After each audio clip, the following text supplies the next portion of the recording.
اینائے رحمت بدن سانسیں چراغ مفن یا رحمت للعالمین۔ اعوذ باللہ من الشیطان الرجیم، بسم اللہ الرحمن الرحیم۔ قال اللہ تعالی و تبارک فی القرآن الکریم لن تنالوا البر حتى تنفقوا مما تحبون۔ صدق اللہ مولانا العظیم وصدق رسولہ النبی الامین الکریم الرؤوف الرحیم۔ ابتدا ہے رب لم یزل کے بابرکت اور عظیم نام سے جو رزق کو عطا بھی فرمائے اور اپنے رستے پر قبول بھی فرمائے۔ اربہ درود و سلام کا نذرانہ جان عالم کی ذات والا اعتبار پر جن کی ذات نے ہر بھوکے پیٹ کو رزق سے سیر فرمایا ہے۔ انتہائی ذی وقار ناظرین، ایئر وائی کیو ٹی وی کے پلیٹ فارم سے اور زاد راہ کی ایک اور بابرکت نشست سے سید عتیق الرحمن آپ کی خدمت میں سلام پیش کرتا ہے، قبول فرمائیے۔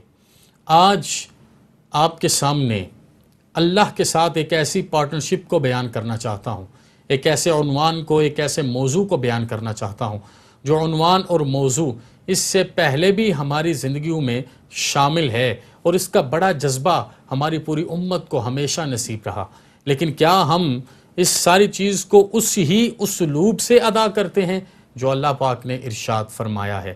ایک بات تو یہ ہے کہ ہم سخاوت کرتے ہیں، ہم اللہ کے رستے پر دیتے ہیں، لیکن اللہ کے رستے پر دینا اور سخاوت کرنا، اس کے دو انتہائی اہم اور باریک نکات ہیں جو ہمیں سامنے رکھنے ہوں گے۔ سب سے پہلے اللہ کے رستے پر وہ دینا ہے جو آپ کو محبوب ہے۔ لن تنالوا البر حتی تنفقوا مما تحبون۔ قرآن پاک کے چوتھے پارے میں اللہ پاک نے فرمایا تم ہرگز نیکی کو نہیں پا سکتے جب تک تم اللہ کی راہ میں اپنی محبوب چیزوں میں سے خرچ نہ کرو۔ اب اللہ کی راہ میں پہلا دینے کا طریقہ تو یہ ہے، وہ دینا ہے جو محبوب ہے۔ اب اگر آپ بیٹے کو اس کی راہ پر وقف کرنا چاہتے ہو تو کیا وہ جو بیمار اور علیل ہے، جو پہلے ہی کسی وجہ سے کمزور ہے، اس کو اس کے رستے پر وقف کرو گے؟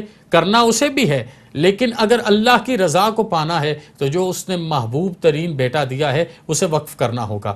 مال میں سے وہ دو جو آپ کو محبوب ہے اسے اللہ کے رستے پر وقف کرنا ہوگا۔ اپنے اوقات میں سے سب سے زیادہ محبوب انسان کی زندگی میں سے اللہ کو کون سے اوقات ہیں؟ جوانی کے اوقات ہیں۔ جوانی کے اوقات دو، ریٹائرمنٹ کے بعد بڑھاپے میں فلاں وقت بیماری میں، یہ تو سارے آ جاتے ہیں۔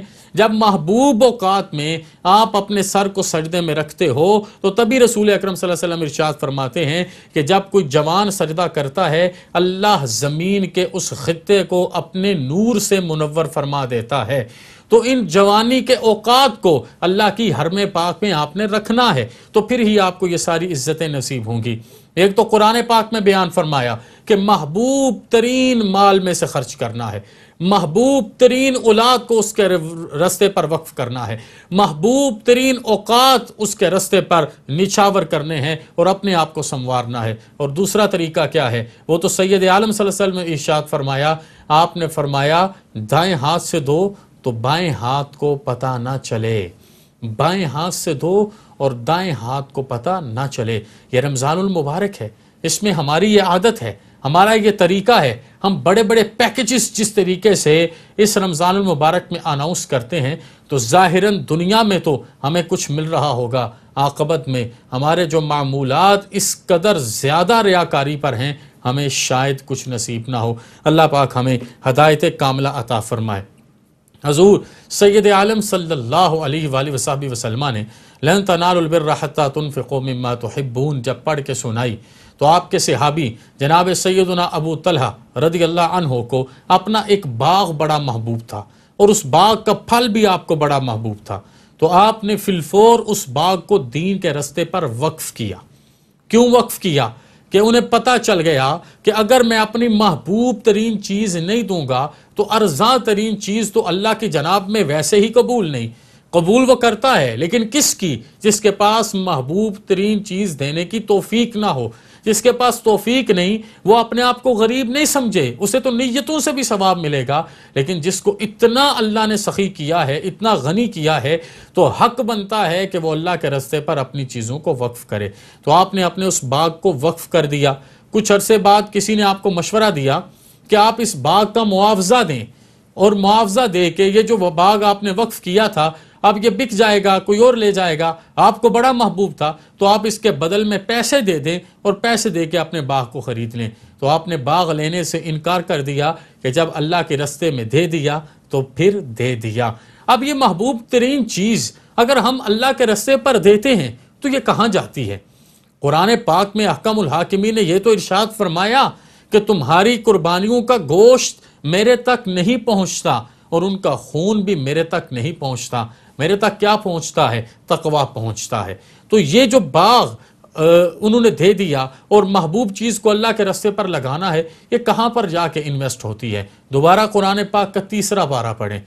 اللہ پاک فرماتے ہیں مثل الذین ينفقون اموالهم فی سبیل اللہ کمثل حبۃ انبتت 7 سنابل فی کل سنبلۃ 100 حبۃ واللہ یضاعف لمن یشاء واللہ واسع علیم، کہ وہ لوگ جو اللہ کے راستے پر خرچ کرتے ہیں، کسی کی حاجت کو پورا کرتے ہیں، یا اللہ کے گھر کو بناتے ہیں، اداروں کو قائم کرتے ہیں، اپنے اوقات لگاتے ہیں، الدال علی الخیر کفاعلہ کی طرح لوگوں کو نیکی کی دعوت دیتے ہیں، فرمایا وہ لوگ اللہ کی زمین میں انویسٹ کرتے ہیں۔ ہم دنیا کی زمین میں بھی تو بیج لگاتے ہیں، یہ مثال سمجھنے والی ہے، اور ہم پاکستانی کاشتکار اس مثال کو آسانی سے سمجھیں گے کہ ہم دنیا کی زمین میں بھی تو بیج لگاتے ہیں، یہ آخرت کی زمین میں لگا ہوا بیج ہے، جس سے ایک مکمل ڈھالی نکلے گی، جس کے اوپر خوشے ہوں گے، اور ایک بیج کے بدلے 7 خوشے، اور ہر ایک خوشے میں 100 دانہ ہوگا۔ 700 نیکیاں تو اس طرح رب واپس عطا فرما دے گا۔ یہ تو مثال دے کے ارشاد فرما دیا۔ جناب سیدنا عمر بن خطاب کا دور ہے، اور اس دور میں قحط سالی ہو جاتی ہے۔ جناب عمر بن خطاب ایک ایسے عادل حکمران تھے، جب انہیں پتہ چلا کہ لوگ اس کیفیت میں ہیں تو آپ نے بھی اپنے دسترخوان کو سمیٹنے کا حکم دے دیا کہ تب تک میرے دسترخوان پر ایسا کچھ نہیں لگے گا کہ جس سے میں اپنے جسم کی پرورش کروں، جب تک میری رعایا میں سے ہر کوئی اس طرح کھانے کے قابل نہ ہو جائے۔ انہیں پتہ چلا جناب عثمان بن عفان کا ایک قافلہ آ رہا ہے۔ آپ جناب عثمان کے پاس پہنچے تو انہیں کہا کہ آپ کا اس طرح ایک قافلہ آ رہا ہے، آپ اس قافلے میں سے اس طرح میرے ساتھ معاملہ کر لیں۔ تو 2 گنا تک دینے کی آپ نے آفر کی۔ جناب عثمان نے پتہ کیا جملہ بولا؟ آپ نے کہا کہ اے امیر، میں اس وقت کے انتظار میں تھا کہ ایک وقت ایسا آئے جب میں ایسی تجارت کروں کہ اس کے بعد مجھے دنیا پر کسی اور تجارت کی ضرورت نہ رہے۔ تو آپ اٹھ کے چلے گئے۔ کچھ دیر بعد صدا دینے والے نے صدا دی کہ مسلمانوں، جناب عثمان کا پیغام ہے، مسجد نبوی میں آ جاؤ، اور آ کے اس طرح یہ سارا معاملہ، مال حاضر ہے، جس نے مال لینا ہے مال لے لے، جس نے لباس لینا ہے لباس لے لے، جس نے اشیاء خورد و نوش لینی ہے وہ اشیاء خورد و نوش لے لے، جس نے جو کچھ بھی لینا ہے جناب عثمان بلا رہے ہیں، وہ ان کے دربار در بار پر حاضر ہو جائے اور آ کر جو کچھ لینا چاہتا ہے وہ لے لے۔ جناب عثمان کا جب یہ معاملہ دیکھا تو جناب عمر بن خطاب رضی اللہ عنہ آپ کی خدمت میں حاضر ہوئے اور کہا میں تو 2 گنا تک دے رہا تھا، آپ نے لینے سے انکار کر دیا، یہاں پر آپ نے بغیر کسی معاوضے کے ہی دے دیا۔ کہا کیونکہ میں نے اس سے سودا کیا ہے جو کہتا ہے اگر میری کھیتی میں 1 بیج لگاؤ گے تو اس کے بدلے میں 700 تک عطا فرماؤں گا، 700 تک عطا فرماؤں گا۔ تو یہ سخاوت ہے۔ سید عالم صلی اللہ علیہ وسلم نے ارشاد فرمایا سخی اور بخیل کا فرق جانو اور پھر زندگی گزارو۔ حضور نے فرمایا السخی قریب من اللہ، جو سخی ہوتا ہے یہ اللہ کے بڑے قریب ہوتا ہے، یہ اللہ کو بڑا محبوب ہوتا ہے، اس کی بات جو مانتا ہے۔ میرے شیخ کامل ضیاء الامت پیر محمد کرم شاہ الازہری رحمۃ اللہ علیہ ارشاد فرماتے تھے اللہ دیتا سب کو ہے۔ آج جس کے پاس جو کچھ ہے یہ اللہ کا دیا ہوا ہے۔ اللہ دیتا سب کو ہے، لیکن لیتا سب سے نہیں ہے۔ لیتا کس سے ہے؟ جو قریب من اللہ ہوتا ہے، جو اللہ کے قریب ہوتا ہے، جس کا مال حلال اور پاک ہوتا ہے، طیب اور طاہر اور مطہر ہوتا ہے، اللہ صرف اسی سے لیتا ہے۔ تو حضور نے فرمایا السخی قریب من اللہ، سخی اللہ کے قریب ہوتا ہے۔ پھر کیا فرمایا؟ فرمایا قریب من الجنہ، اور یہی سخی جو اللہ کے قریب ہے، ظاہری بات ہے یہ جنت کے بھی قریب ہے۔ پھر فرمایا قریب من الناس، جو سخی ہوتا ہے یہ لوگوں کے بھی دلوں کے قریب ہوتا ہے۔ یہ ممکن نہیں ہے کہ آپ کسی کی مدد، کسی کی نصرت، کسی کی تالیف قلب اللہ کی رضا کے لیے کریں۔ جس طرح سید عالم صلی اللہ علیہ وسلم کی خدمت میں کسی قوم سے ایک بندہ حاضر ہوا، حضور نے اسے جب مال سے نوازا تو اس نے اپنی قوم کو جا کے اس بنیاد پر کلمے کی دعوت دی کہ میں ایک ایسے نبی اکرم شفیع امم سے مل کے آیا ہوں جو صحابہ کرم ہیں، وہ اتنا دیتے ہیں کہ اس کے بعد انسان کو حاجت نہیں ہے، انسان پر فاقہ نہیں آئے گا اگر اس کے در پر جا کے کوئی اپنا دامن پھیلائے گا، کیونکہ وہ منگتوں کو سلطان بنانے والی ذات والا تیبار ہیں۔ تو فرمایا کہ یہ قریب من اللہ ہے سخی، قریب من الجنہ ہے، قریب من الناس ہے، یہ لوگوں کی دعاؤں کے بھی قریب ہے اور دلوں کے بھی قریب ہے۔ وبعید من النار، سخی سے جہنم کی آگ بہت دور ہے، بہت دور ہے، یہ جہنم کی آگ سے دور ہوتا ہے، یہ اللہ کی رحمتوں میں ہوتا ہے۔ لیکن آگے کیا فرمایا؟ فرمایا بخیل کی مثال کیا ہے کہ یہ جو بخیل ہے نا، البخیل بعید من اللہ، اللہ اکبر کبیرہ۔ کاش کہ ہم سمجھیں جس کے پاس مال موجود ہے اور اس کے سب آرڈینیٹس اس کے لیے ترستے رہتے ہیں، ان کی چھوٹی چھوٹی ضروریات بھی وہ پوری نہیں کر سکتا، فرمایا یہ جو بخیل ہے یہ بعید من اللہ، اللہ سے دور ہے، بہت دور ہے۔ اور پھر کیا فرمایا؟ بعید من الجنہ، یہ جنت سے بھی دور ہے۔ پھر فرمایا بعید من الناس، یہ لوگوں سے بھی دور ہے، اور کس کے قریب ہے؟ قریب من النار، یہ جہنم کی آگ کے قریب ہے۔ لیکن اس سے آگے جو ارشاد آپ نے فرمایا، میرے رب کے حضور اور میرے حبیب کے حضور عالم کی بڑی شان ہے، لیکن اس حدیث مبارکہ کا آخری جملہ یہ ہے، میرے آقا نے ارشاد فرمایا کہ سنو، ایک ایسا عالم جو بخیل ہو اس سے جاہل سخی اللہ کی دربار میں زیادہ پسند ہے۔ اس لیے آئیں کہ ہم ان ساری چیزوں کو سیکھیں، سمجھیں، پرکھیں اور اپنی زندگی پہ عمل درآمد کریں۔ ہمیں ایسا سخی بننا ہے جو اپنی محبوب چیزوں کو رات کے پچھلے پہر اللہ اور اس کے رسول کی رضا کے لیے قربان کرتا ہو۔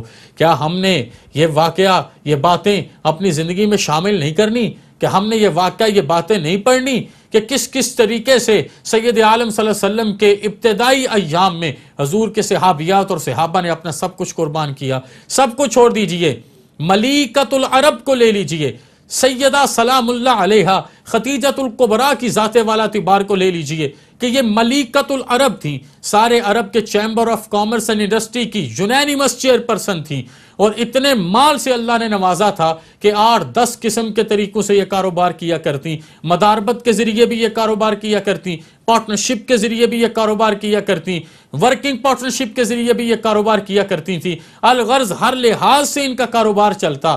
تو سید عالم صلی اللہ علیہ وسلم کے عقد پاک میں ملیکۃ العرب جب آتی ہیں، حضور کے ساتھ اتنی محبت ہے کہ ایک وقت میں ملیکۃ العرب ہے، پورے عرب کی ملکہ ہے اور چیمبر آف کامرس انڈسٹری کی چیئرپرسن ہے، اور دوسری وقت میں میرے نبی کا بستر مبارک اپنے دستے مبارک سے صاف کر رہی ہیں، حضور کے ناز اٹھا رہی ہیں، حضور کے ساتھ محبت کر رہی ہیں، حضور پر اپنا سب کچھ قربان کر رہی ہیں، بلکہ یہاں تک نہیں، سب سے پہلے حضور کی تصدیق فرما رہی ہیں اور حضور کی شان بیان کرتے ہوئے کہہ رہی ہیں کہ سید عالم صلی اللہ علیہ وسلم آج جو وحی نازل ہوئی، یہ جو کیفیت آپ پر ہے، آپ کا رب آپ کو کبھی اکیلا نہیں چھوڑے گا۔ میں نے آج تک اللہ کے لوگوں میں سے آپ سے زیادہ اجود نہیں دیکھا، دینے والا نہیں دیکھا، بھوکوں کو کھانا کھلانے والا نہیں دیکھا، بیواؤں کے سر پر چادر تطہیر زیب تن فرمانے والا نہیں دیکھا، ہر کسی پہ کرم فضل احسان اور رحمت فرمانے والا نہیں دیکھا۔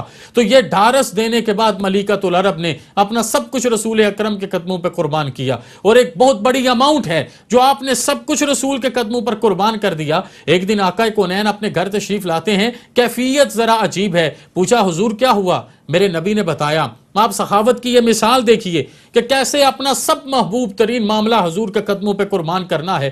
تو سیدہ خدیجۃ الکبریٰ ام المومنین، سلطنت اسلامیہ کی خاتون اول سے بڑھ کے، حضور سید عالم صلی اللہ علیہ وسلم کی محبوبہ سے بڑھ کے، جناب کبریٰ سے، طاہرہ سے، طیبہ سے، صدیقہ سے، خدیجہ سے بڑھ کے ہمیں پیغام دینے والا کون ہوگا؟ حضور نے بتایا پہلے صرف دشنام ترازی کرتے تھے، آج ان ظالموں نے 10 درازی بھی کی۔ جناب حتیجہ نے صحن حرم میں پردہ لگوایا، آپ وہاں پر پہنچی اور آپ نے جا کے اس وقت کے کفار کو کہا، اے کافرو میں تمہیں بھی جانتی ہوں، ابو جہل تمہیں بھی جانتی ہوں، تمہارے بڑوں کو بھی جانتی ہوں، امیہ تمہیں بھی جانتی ہوں، ولید بن مغیرہ آپ کو بھی جانتی ہوں، عتبہ شیبہ میں تمہیں بھی جانتی ہوں، نسل در نسل جانتی ہوں، تمہارے بڑے میرے آبا کے مقروض رہے اور تم سب میرے مقروض ہو، آج میں تمہارے سارے قرضے معاف کرنے کا اعلان کر رہی ہوں، صرف میرے حبیب کو امن دینے کا اعلان کر دو۔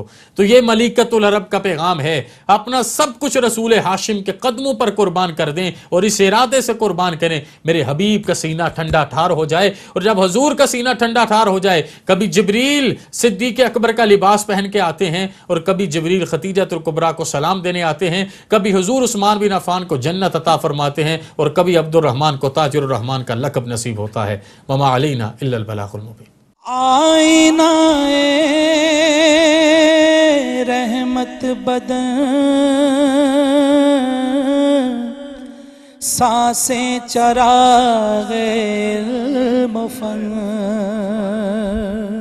یا رحمت للعالمین۔